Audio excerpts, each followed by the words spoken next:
Liverpool, top of the league. Liverpool, top of the league. Liverpool, top of the league. Liverpool 2, Wolverhampton Wanderers 1. Bismillah ar-Rahman ar-Rahim. Hello, everyone, and welcome back to the channel. Welcome to another pre-recorded match reaction. Today, we're talking about the Red Men, Liverpool Football Club beating Wolverhampton Wanderers by 2-1. Big up to every single one of you guys. Thank you guys so much for joining us on yet another match reaction. Please do make sure you guys are slapping the like button. Do make sure you guys are subscribing. Share the video everywhere as well. And let's just get into it. Liverpool win yet another game. And I said last week, listen, if we continue to win, if we continue to get results, it will show that only the Forest game was only a blip. It was only a bad result. It was only a, maybe we weren't amazing. We didn't wake up or whatever it is. And, the more wins, the more results we have like this, the better.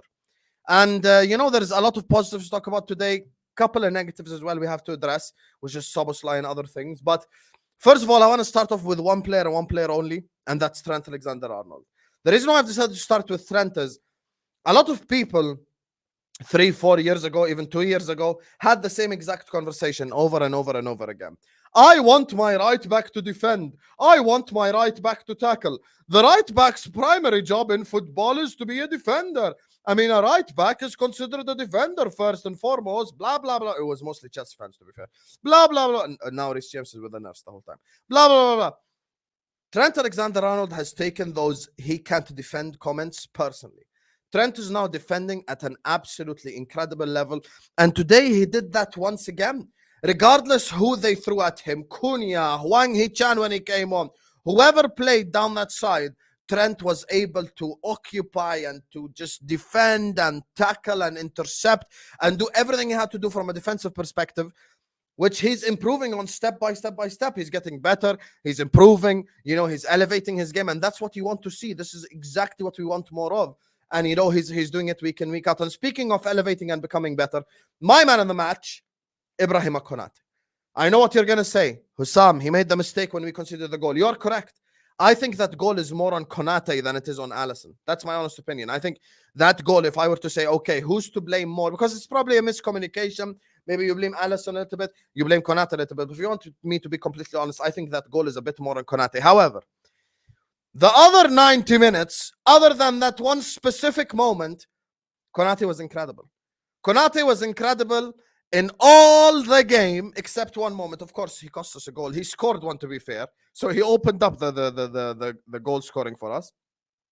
But the rest of the game, for me, he was our best player on the pitch.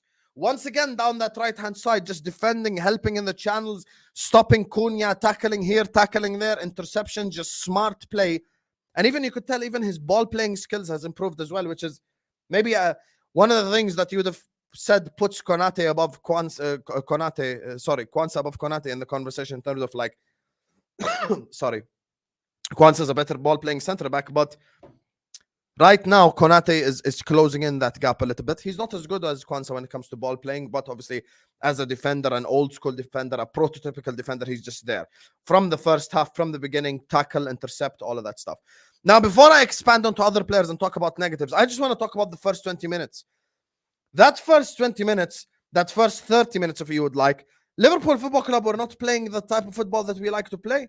And obviously, everyone here knows I do watch-alongs. Make sure you guys check out our live content and stuff like that.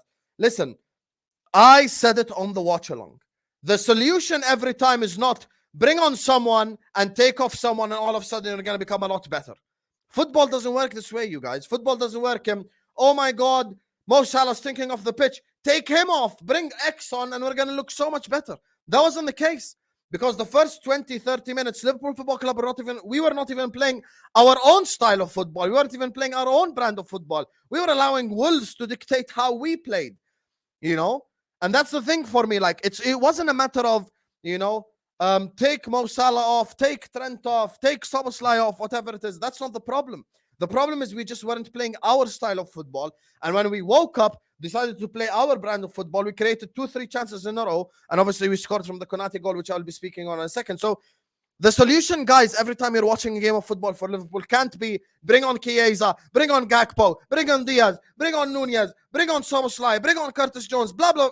It's not always personnel. Sometimes, yes, it is personnel. Sometimes, yes, it's a certain individual letting us down. And I understand that. I watch football. I get it. Yes, certain times individuals let us down. But certain times, we're just not doing what we're supposed to do. We weren't doing the basics. We weren't passing the ball around properly. We weren't keeping the ball properly. We weren't holding possession properly.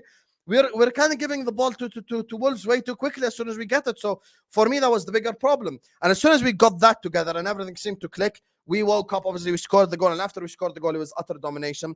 And one thing I will say is we are conceding way less chances. I mean, even the goal, you could say it's really an unforced error, miscommunication between Konate and Alisson, if anything. So it's not like Wolves cut us open, cut us apart, and they destroyed us, and they did this, and they had 4 or 5 big chances. That's not the case at all. Wolverhampton Wanderers simply,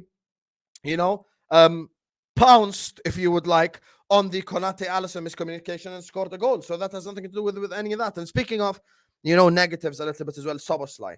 Listen, I've said this before and I'll say it again. Your best abilities as number 10 cannot be work rate and defending. It can't be. And I'm not even saying take Szoboszlai out the team. I'm saying let's reverse the roles a little bit. Let's switch it up a little bit. Take McAllister, play him in the 10. Take Szoboszlai, play him in the 6 alongside Gravenberch. That way, Szoboszlai next to Gravenberch can do all the defensive stuff. He can run around, he can tackle, he can intercept, he can help Trent out defensively, etc., etc., etc. But I'm not making him the final pass, the final decision. Because even today, once again, every time McAllister was in the position to make the final pass, he made the right one. I think going forward as the number 10, as the guy behind the front 3, McAllister would be a lot better, in my opinion, than Szoboszlai would. And that's the thing. Like, I'm not taking him out the team. I'm not saying he's so trash to the position where I'm going to take him out the team. I'm just saying, listen, obviously his creativity is lacking. Obviously he doesn't release the ball quick enough. Obviously, maybe the final pass isn't there for him. However, I do recognize that he defends really well. That's why I'd play him next to Gravenberch. And speaking of Gravenberch, for expressions, I'm sorry. It's no longer you oozing sauce. It's Gravenberch oozing sauce now. Because Gravenberch oozes sauce. And on Thursday, when I did my Liverpool panel show, make sure you guys go check that out. I said in the power rankings, I would have Gravenberch number 1 as the best player in the Liverpool team so far of the season. And it gets proven. Once again, Gravenberch with just a flawless performance alongside McAllister. Both of them were phenomenal. To be honest with you, listen, the back 6 was all really good. The back 6 was all really good. Alisson didn't really even have that many 2 saves to make. The front line is a little bit what bothered me because Mo, yes, he scored the penalty. I'm a massive fan of Mo, everyone knows. But today, overall, 2-3 counterattacks, could have made better decisions, didn't. He cooked Ait Nouri once or twice, but nothing really more than that. Diaz wasn't really that good. Gakpo, when he came in, wasn't that good. Jota, one thing I will say about Jota, and credit to him, is yes, overall, he might not have had a good game, but at least he was involved in both goals. He won us the penalty for the second goal, and the first goal, he decided to take on Larsson, cross it with his weak foot onto the head of Konate. So we have to give credit where it's due because those 2 moments were very helpful in us winning the game. Now, heading forward, obviously we've got next a Champions League fixture, and then after that we go to Crystal Palace and then international break. It's all about fitness, it's all about health, it's all about injuries, and hopefully we get no injuries, we stay fit, we stay healthy, and we continue our winning ways. Anyway, hope you guys enjoyed watching. Like, share, comment, and subscribe, and we'll see you whenever we